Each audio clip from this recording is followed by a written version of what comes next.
আসসালামু আলাইকুম রহমতুল্লাহ। সদুল্লাপুর মধ্যপাড়া জামে মসজিদটি 1850 সালে স্থাপিত অনেক পুরাতন মসজিদ।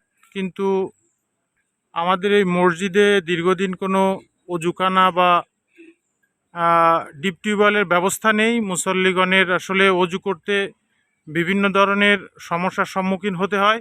আমাদের এখানে একটা অজুখানা স্থাপন করে দেয়া বা একটা ডিপ টিউবওয়েলের ব্যবস্থা করে দেয়া, যাতে এই মহল্লার এই মসজিদের মুসল্লিদের নামাজের জন্য আমাদের উপকারে আসবে। সদুলপুর মধ্যপাড়া জামে মসজিদ 1850 সালে স্থাপিত।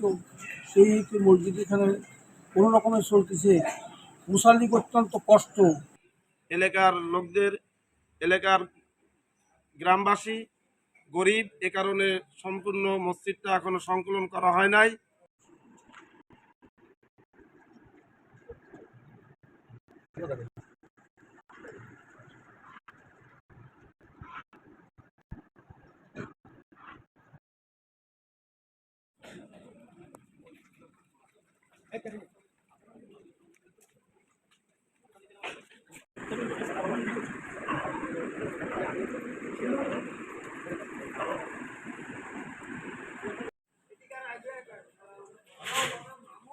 এরকম দাঁড়ালি হবে।